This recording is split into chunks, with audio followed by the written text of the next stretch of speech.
Hello everyone, welcome to the Age Group Triathlon podcast. My name is Simon Olney, I'm a professional triathlon coach, and in this week's episode I'm going to be looking at the world of macronutrients. So this is carbohydrate, fat and protein, primarily. We get onto that at the end.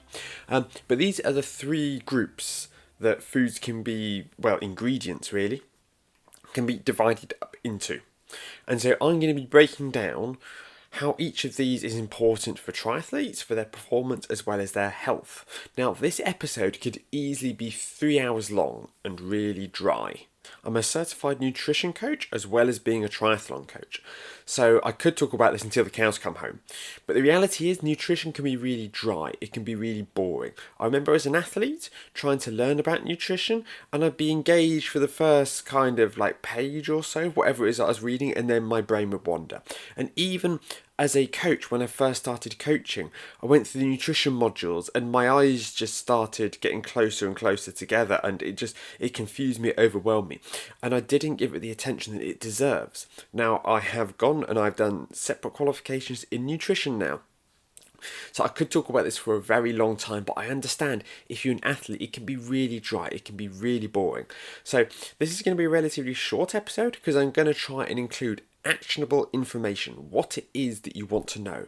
I'm not going to be talking about the chemical makeup of different carbohydrates, okay? I'm going to try to keep it really simple and really actionable. So if you're listening to this, you may think that I am sort of glazing over some of the really important details, and well, maybe I am. But this podcast is designed for the 99% of triathletes out there, not the 1%. Now, we can't talk about triathlon without talking about carbohydrates. Carbohydrates is the most sort of commonly found macronutrient, really. And there are broadly two types of carbohydrate, and that is starchy carbohydrates and sugars.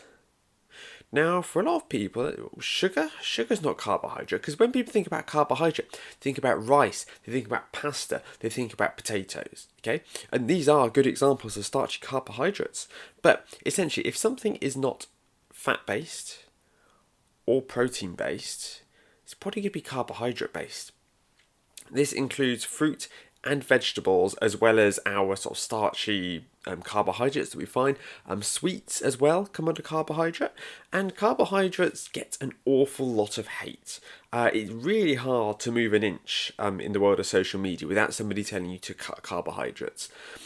But this is it's founded really on a misconception, because the claims that are made about carbohydrate don't stand up to repeated trials. Now, you could cherry pick a couple of studies that show that, yes, we do believe that carbohydrate could be associated with weight gain, but there's also thousands of studies which have found no such connection. So I really would encourage people not to listen to this low carb sort of approach. Now, there are certain people with certain medical conditions for whom being in a state of ketosis, which is where your body is using fat as a fuel source more than it is carbohydrate, that can be beneficial.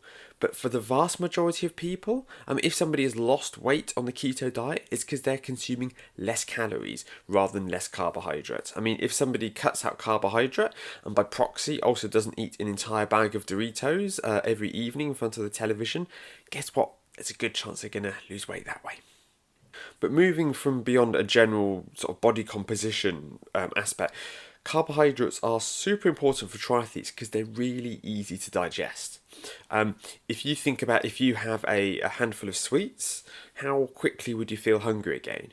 Well, the sweets probably aren't going to touch the sides. They give you a quick energy boost, but they'll quickly dissipate. Now, if you give a tube of Smarties to a 4-year-old, they will bounce off of the walls for about half an hour, and then they'll collapse and have a little nap. Okay? And this is because the carbohydrate, those sugars, give them a real boost of energy, which then wears off really quickly. Now, this is what we call a simple carbohydrate. And for us as triathletes, these are actually really useful. A lot of people tell you to cut down on sugar, remove sugar from your diet, got to do everything that you can not to eat sugar. It's not the case. Okay, it may not be terrible advice to cut down on simple carbohydrates, but for triathletes during our training, this is ideal for us. If you're offering us instant energy, and we're going to take it. Any training that you do over the kind of 60-90 minute mark is going to be incredibly important to take on carbohydrate during this. If you fail to replace energy that's being burned, then you are going to sort of hit the wall. Now, you hear a lot of people talk about marathon runners hitting the wall. This is quite often, although not always, because they haven't really run much further than sort of 90 minutes, 2 hours in training, and their body sort of shuts down a little bit because it has run out of energy. And by consuming carbohydrate, we can replace that energy burned in a fast fashion. Now, if you were running and you were to eat fats or protein, I imagine you probably wouldn't feel great. I mean, can you imagine running a marathon and, yes, it's getting pretty hard now. Let's have my little block of cheddar cheese that I've got in my pocket. That'll sort me out. Oh, I'm really starting to flag. I better have this sausage that I've been carrying with me. Yeah, these don't really work. Not only is it not going to give you an energy boost, but if you're running whilst your body is trying to digest cheese or a sausage, that's not going to feel great. It's going to feel quite heavy. You're going to feel quite gassy. You're going to feel out of sorts. And that's because fat and protein are very difficult to digest for the body relative to carbohydrate. The simpler the carbohydrate, so the closer it is to sugar, the quicker we can digest it. And this is really important for us when we're training. If we are, or racing for that matter, if we're training, if we're racing, we want energy on demand. If we are having an energy gel, which is going to be mainly made up of simple carbohydrates, of sugars, that is going to give us a very quick boost of energy that we'll probably start feeling within a few minutes, although that will then start to wear off after about 15-20 minutes because it is a short boost. So when you look on the back of a gel, it says we recommend taking one of these every 20 minutes. Okay, that is to help ensure that you keep topping up those energy stores and you don't have a crash. Because if you are training or racing and you have a crash, it's what we in sport call bonking, which does make a lot of people giggle because it's got a very different meaning in other walks of life. Then it is very hard to come back from that and to get back, especially if you're looking at something like a marathon, a half marathon. It's very difficult to come back once you've fallen off of the edge and you've got all lightheaded, you start getting wobbly, your vision starts to go a little bit because you're so low on carbohydrate. It's very difficult to come back from that and get back to where you were before. So it is really important that we manage this. We make sure that we keep topping up our energy stores while we're training, while we're racing, by taking on probably more carbohydrate than people would expect. When I first started racing, the idea was, we're looking for 60 grams of carbohydrate an hour. That's how many it is that we need to maintain our performance. And, broadly speaking, I guess it worked because a lot of people were doing it. But in recent years, people have started pushing the limits. We've started to understand the human body better. And we started to actually, you can consume close. I mean, some professional triathletes. You think Casper Storms, who won the men's Ironman World Championship in Nice, he was around about 180 grams of carbohydrate an hour. That's 3 times as many as we were taking on about 10 years ago. Broadly speaking, there was always going to be people taking on more than 60, but that is triple the general recommendation from 10 years ago. We're starting to learn that if we train our stomachs, we can actually consume more carbohydrate per hour, which broadly speaking leads to improved performance. But if you have too much carbohydrate, if your body does not empty it fast enough, if it doesn't digest it fast enough, then you are going to end up with gastrointestinal distress. So this can be bloating, this can be diarrhea, this can be nausea, this can be a real Pandora's box of problems. So more carbohydrate isn't always better. However, I do think we should strive to be sort of looking at how much carbohydrate is that we can consume rather than sticking doggedly to sort of guidelines from years gone by. However, time that we spend racing or training within a day, it's probably going to only take up an hour of most days. A lot of people in a weekday don't have much more than an hour for training. On the weekend, it could be more. But the carbohydrates that we consume outside of training are also really important. Now, if we are not sort of exercising or loading up for a session, or maybe recovering from a session, we're probably going to want to earn more towards complex carbohydrates. So these are less sugary and more starchy. So rather than looking at carbohydrates in the example of sort of fruit, sugar, sweets, chocolate, we're going to be looking at more sort of the vegetable, starchy cereals end of the equation. Because at the end of the day, we don't want to be going through our day-to-day lives at work, at home, through a series of sugar crashes, low blood sugar, all of that. If you consume a complex carbohydrate, it is still digested quickly relative to fats and proteins, but not nearly as quickly as sugars. However, the energy is because it takes longer to digest, the energy is slower release. So if I were to have a bowl of porridge, okay, in the morning, that is going to keep me going throughout the morning much more than a bowl of sugary cereal was. If you consider they both have an equal amount of calories, that bowl of sugary cereal is going to give me a real boost in energy for a short period of time. But then it's going to get to sort of to mid-morning. I'm going to start looking around for a snack. If I have a bowl of porridge, then that is going to keep me going for much longer without feeling the need to eat any more. Now, if I were making some porridge, but I wanted some sort of a quick energy boost in there as well, I could add some honey, I could add some fruits. And so you then, in that meal, you have a mix of the simple carbohydrates, the sugars, as well as the complex carbohydrates in the oats. And one of the mistakes that people make when it comes to nutrition is they tend to look at each meal or food group in complete isolation. Where if you look at the ingredients of most foods, there aren't that many that are 100% fat, 100% carbohydrate. Yeah, there are a few. But in the majority of cases, there will be some kind of oils in there, which will be some kind of fat. There could be some pulses, or there could be some animal products in there, which are protein. And these may be lower percentages. But, we do need to acknowledge that every meal, we can't simply go, that there is a fat, that there is a carbohydrate. Because it's what your food is comprised of, which has a real impact on sort of our energy levels throughout the day, really. And this choice of carbohydrate that we consume is really important for hunger management. Because there are a lot of people out there who struggle with their hunger throughout the day.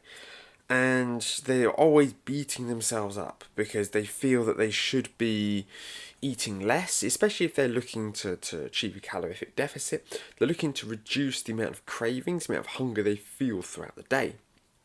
And the longer it takes to digest something, the less hungry it will make you feel throughout the day. So if you are looking to to slim down a little bit over this off season, and this really is the best time of year to look at this, then making sure that you're avoiding simple carbohydrates outside of training is a really good way to do that. So without wanting to get too bogged down in carbohydrate, to keep this simple, I'm going to move on to fats now. Now, a lot of people who, especially if they were around in the 80s and the 90s and they're aware of the diet culture, will have it in their minds that fats are bad because there was a real trend of low fat, zero fat, everything. In the way that a lot of things are high protein now, in years gone by, there was low fat this, low fat that. The idea of being fats make you fat. And there is no getting around the fact that fats are calorifically dense. Now, each gram of fat has 9 calories in it, relative to 4 calories per gram for carbohydrate and protein. So fats if you consume them in a similar quantity, are going to cause somebody to put on weight, but they're also going to provide them with a lot of energy. And if we are triathletes, if we are burning a lot of energy during the day, then this isn't always a terrible thing. They are a good, dense way for us to get some calories on board. Remember, a calorie is just a unit of energy. They're not inherently bad. Now, as we've already touched on, fats are difficult to digest. In fact, they are more difficult than protein to digest. So carbohydrate is the easiest, followed by protein and then fats at the bottom. If you were to eat something really fatty, you are going to feel quite kind of not out of sorts, as it were, but you're not going to feel like getting up and going for a run anytime soon if you have something that is really high in fats. So you do need to be mindful of when you eat these relative to exercise. If somebody ends up with a stitch or digestive issues, especially when running, you may want to look at the proximity in which you're consuming fats relative to the start of your run. Now, I know there are plenty of people who seem to be completely immune to this. I know people who will go out on a cycle ride, they'll stop at a cafe, order a full English, and then get on their bike and ride off, and it's absolutely no problem, everybody is built slightly differently. Their digestive system may be able to handle things that other people's can't. But generally speaking, if you are going to be doing exercise, especially intense exercise, you want to be looking at consuming carbohydrates rather than fats, definitely before that starts.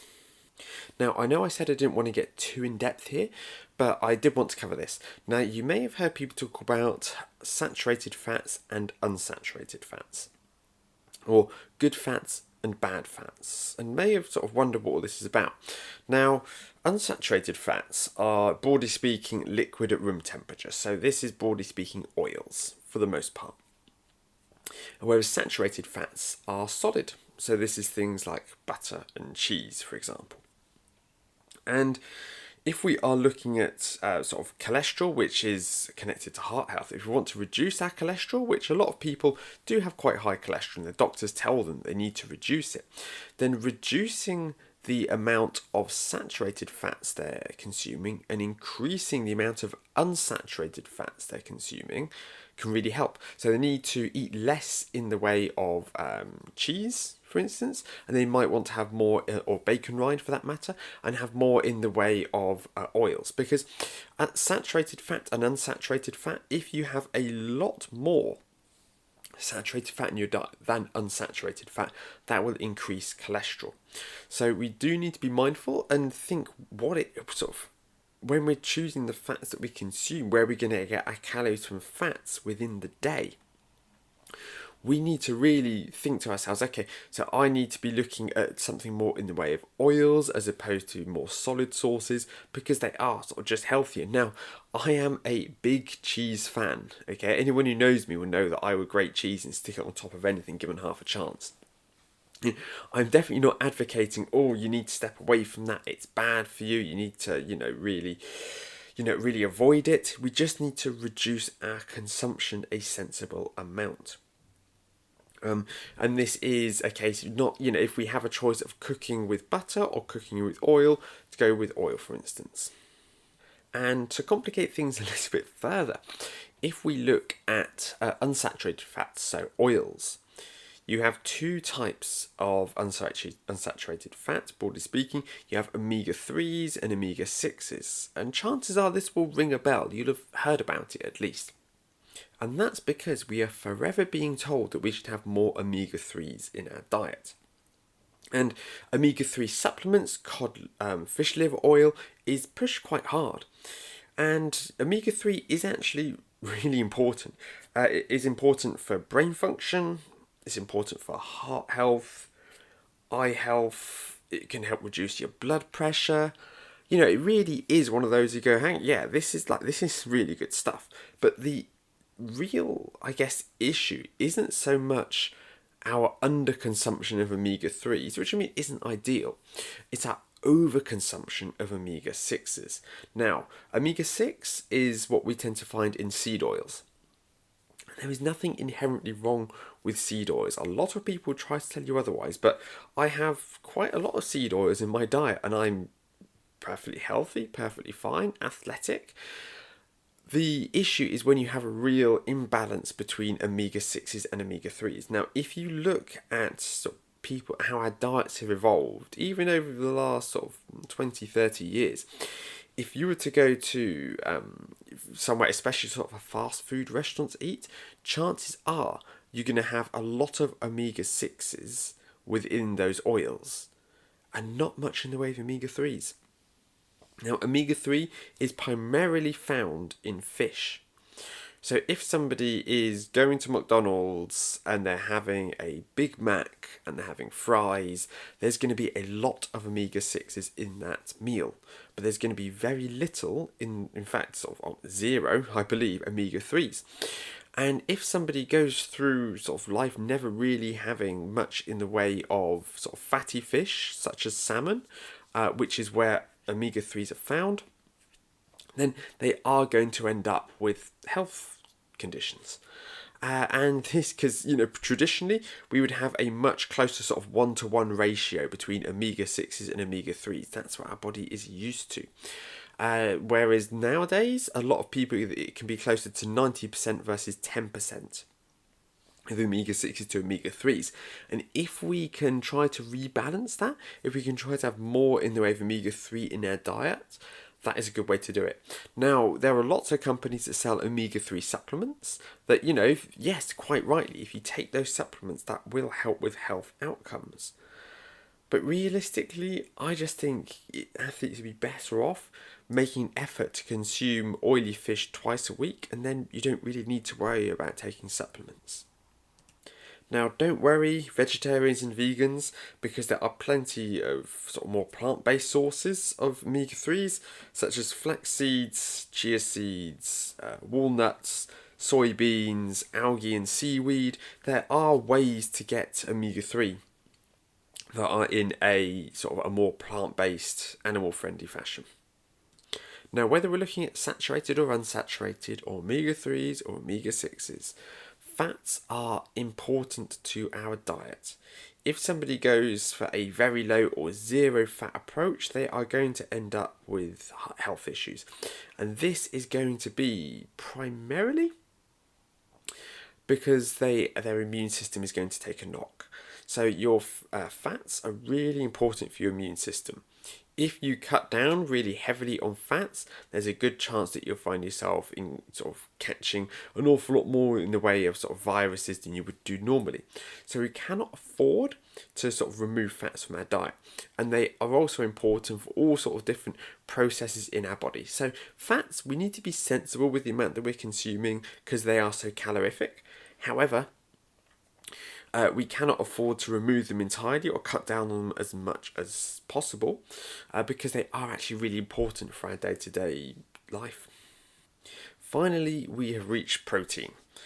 Now, protein in itself is an incredibly important macronutrient for anyone engaging in physical activity, but it does have a reputation as being something that is primarily used by bodybuilders, by those in the gym who are looking to get really big and strong.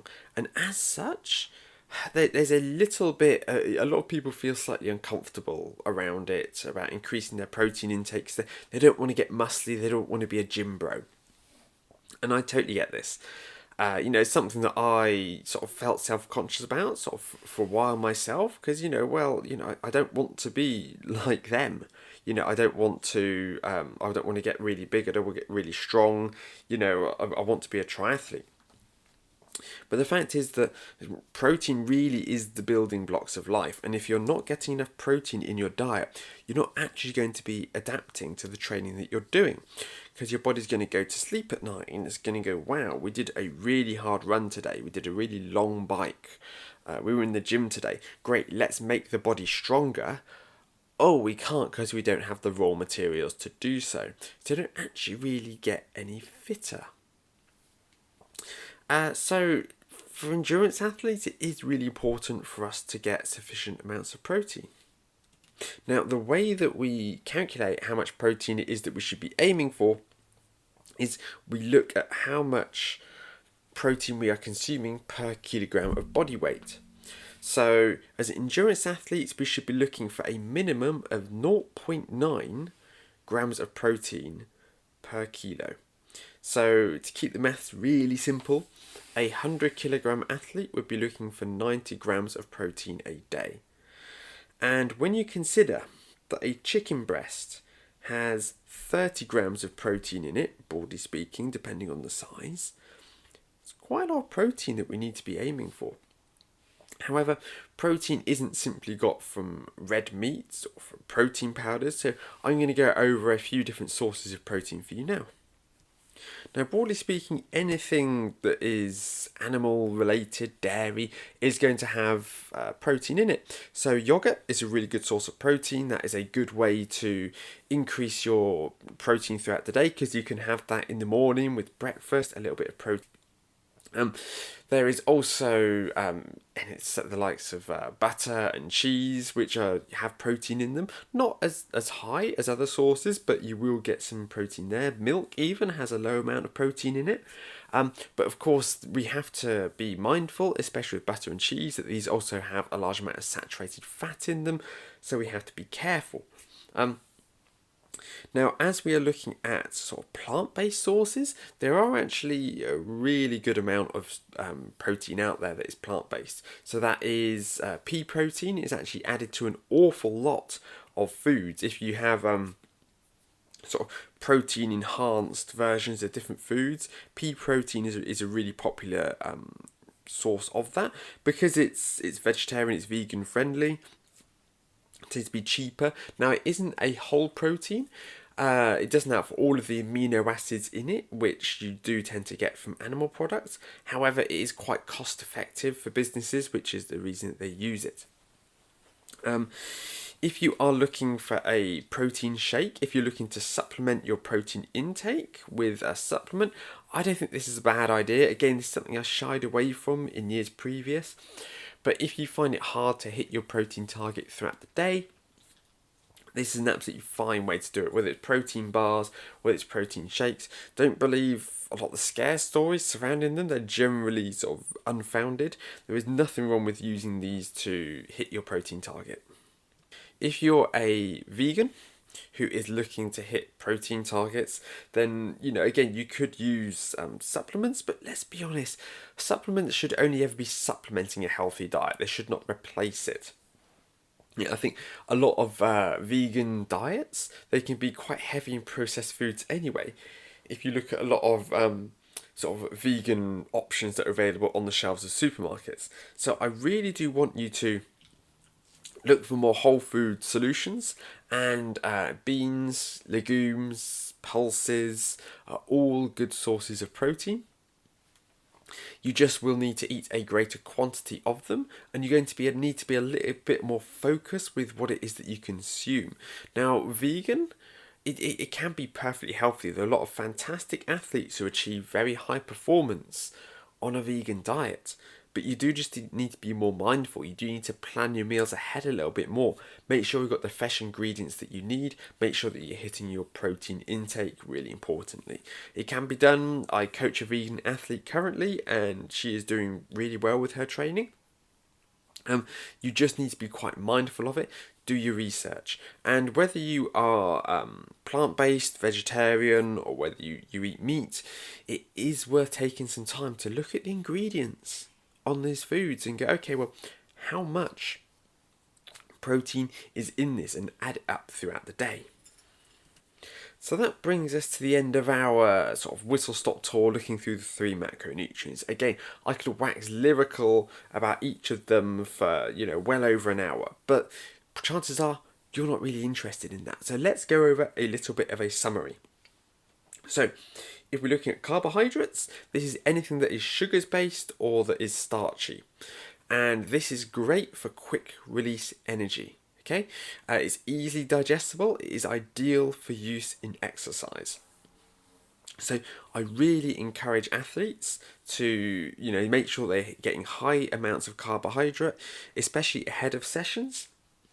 And during sessions, they'll be looking for simple carbohydrates to replace energy stores.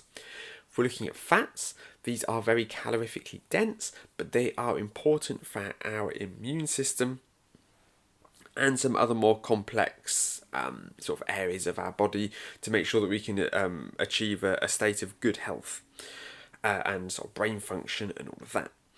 As we start to look towards protein, then we need to make sure that athletes, we are getting a good amount of protein to help recover and adapt to our training sessions.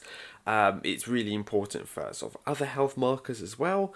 and this is primarily found in animal products, but again, it can be found in plenty of plant-based, vegan-friendly sources as well. And we need to make sure that we're aiming for at least 0.9 grams per kilo of body weight a day. Now, I much prefer it if my athletes aim for close to 1.2 to ensure that we really are hitting those markers. But at the end of the day, if you fall a little short and you get closer to 1.1, that's not the end of the world. But if you aim for 0.9 and consistently come up short on 0.6, 0.7, that is a problem that is going to affect your performance. Now I'm going to sneak in a little fourth macronutrient here. And that's going to confuse some people because they go, well, hang on a minute. You talked about there being 3 macronutrients. Where's this fourth coming from? What other macronutrient is there out there? Well, it's not really a true macronutrient. It's ethanol. And the only way that we consume this is via alcohol. Now, if you consume ethanol via alcohol, it ends up in the digestive system and the body goes, what's this? Like, I don't know what this is. What do you want me to do with this? So he goes, well, what can we do with this? Oh, you know what? Oh, this is actually really, it's just really concentrated energy, isn't it? I mean, you look at the way that ethanol catches fire, there's a huge amount of energy potential there. So the digestive system goes, brilliant, let's burn this energy and we can use it as a really intensive energy source. Which sounds great. But you need to consider that when we consume alcohol, when we have ethanol in our system, then instead of the body burning carbohydrate, fat and protein, it's burning ethanol instead. So if you had a Sunday roast and you then spent the rest of the evening consuming alcohol, the body isn't going to be turning the carbohydrate, fat and protein from the Sunday roast into energy. It's just going to be burning the ethanol. So what happens to all the carbohydrate, fat and protein? Well, because it's not needed immediately, it gets stored as body fat. Now, when you consider that the average pint of beer has about 200 calories in it, if I were to have 2 pints, which isn't a huge amount to consume, let's be honest, that's 400 calories. And that is also energy that isn't being burned by my body. So it's a little bit of a double header in a way. So we really do need to be mindful with the amount of alcohol that we consume. Now, you may imagine me to say, oh, you need to avoid alcohol, it's terrible. And, well, I do drink myself in that, sort of once or twice a month, might have a glass of wine or a pint of cider. I really do keep it very rare and infrequent because I understand the damage it does to my body. But that's not to say that I don't enjoy just sort of kicking back and relaxing with family or my partner every now and then, just to take the edge off at the end of a week.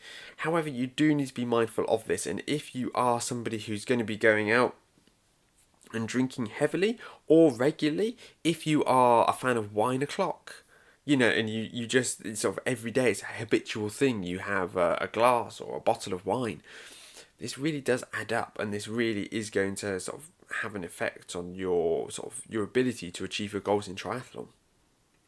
Now, I have a favour to ask. If you have enjoyed this episode, if it's the first episode you listened to, or you've been listening to this for several months, I would appreciate it if you just took the time to head to your podcast platform of choice and leave me a review. Obviously I put a lot of time into creating this podcast, into putting these insights together for you, and I'd really appreciate it if you could just take a little bit of time out of your day to leave me a nice 5-star review, and maybe if you have 30 seconds just to jot down a few thoughts about the podcast, because it really helps the podcast grow. The more people that listen to the podcast, the more effort that I'm going to put into it and the more time that I can justify spending on the podcast. So I'd really appreciate it if you could take a little bit of your time to leave me a review on your podcast platform of choice. And if you have any feedback, if there's anything you'd like me to cover, please send me an email, it's down in the show notes, or follow me on Instagram at Phazon Triathlon, Phazon Triathlon. Slide into my DMs. Let me know what you think about the podcast. I give you a follow back and we can have a bit of a conversation if you'd like. Thank you again for your company this week. I hope you enjoy your week of training or your week of rest, and I will see you all very soon.